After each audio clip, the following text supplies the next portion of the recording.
I was really quite excited at the prospect of working with an artist to see how we could stimulate our thinking a little bit differently in our endeavours to kind of work with our partners in the city. We really recognise that artists tend to see the world differently. We don't just want to work with branding consultants or even just architects. We actually want to see ways in which we can more creatively interpret the work that we're trying to do. The artist is looking at a whole range of ways in which they can pick up, they can learn, they can develop, they can think, and they can create something. It used to be the emphasis on artists was about originality, and now it's become innovation. That's the link between business and art, and business and artists, that often is never made. But Sunderland 10 by 10 has made that link and really effectively brought artists into a dialogue with business for innovation.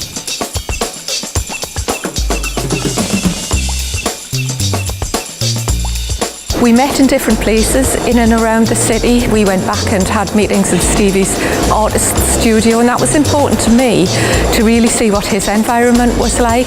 I think the time spent being there was really fruitful, just getting a feel of actually how they operate. There's these interesting dialogues about process, and I think that it's important that businesses see different ways of doing things, but also artists see new and different ways of doing things as well.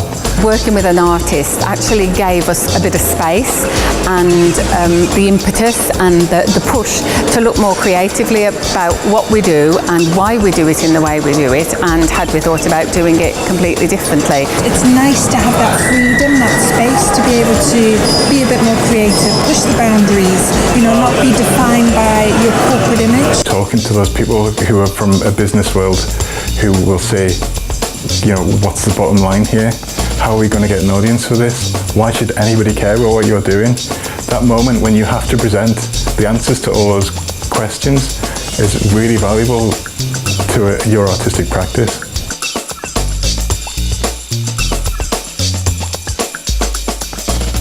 We talked about kind of the process that we went through, the site visits, the time in residence, how we came up with the ideas, how it fit into the existing framework within the business and what they already had to offer, and how it can expand on that, and how scalable it is as a project and the legacy of it. It was one of the best days I've had in a long time, and I'm actually quite privileged to have been there to witness the sort of wealth of creativity that came out of this project.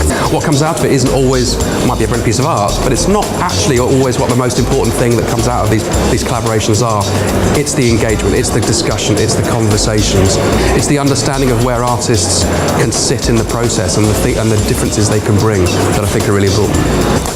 We came up with a series of kaleidoscopic sculptures which will be embedded into the fabric of the city. A giant inflatable character, a shipping container, some paintings, and an adapted karaoke.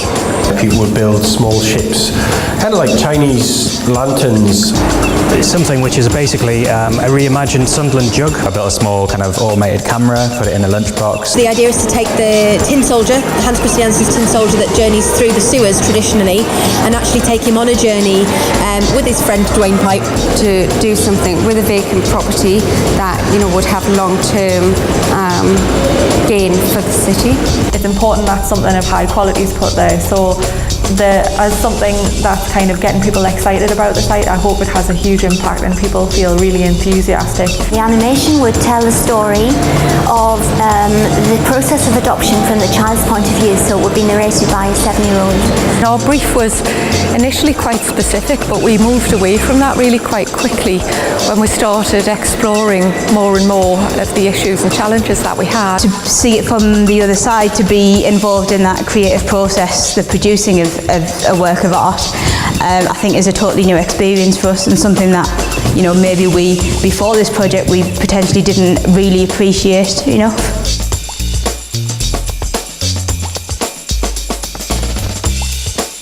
This project's enabled me to kind of be more ambitious, to take this further, to build a large narrative-based piece using these devices, using large drones with really incredibly rich subject matter. The River Wear was just an incredible source of material. It's been a huge learning curve for us doing this, and we can almost see the light, so it's been really good. There's been a lot of people involved, a lot of people kind of supporting and pushing the momentum forward and stuff, and so it's been a really positive experience. Since the day we left that room, we have never been out of contact with the bid, and it has been a complete collaboration in every single sense.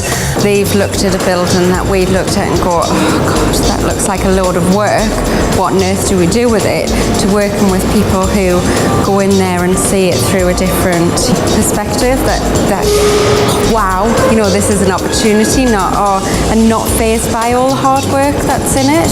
It's always been, yes, we can do that, yes, this is possible.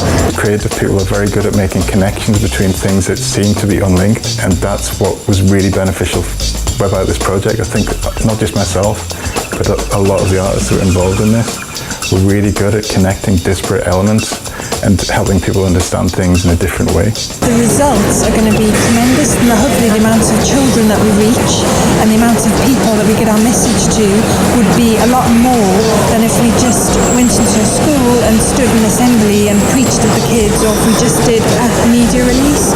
It's just been exciting, and it's almost like engendered a new enthusiasm in us. We're a busy agency, and I think what we've done is now revived our enthusiasm for the work that we do. We think that the way that we structure our teams, where artists, whether they're visual artists or poetry or mime or dance or music, we think there's ways in which we can insert within our typical project teams that level of creativity. You know, this isn't something which is a 6-week or a 6-month program.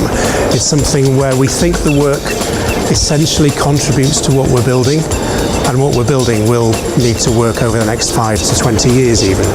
It isn't often the case that people in businesses will typically think of introducing creative artists into their environment in order to help them. But this project has shown that if they do that, then they may well get something that's completely novel, that recognises change and is interesting and meaningful and visible for people. And if they do that, then they'll clearly build their business. And that's the future. The future is getting diverse opinions that help innovation to happen for businesses.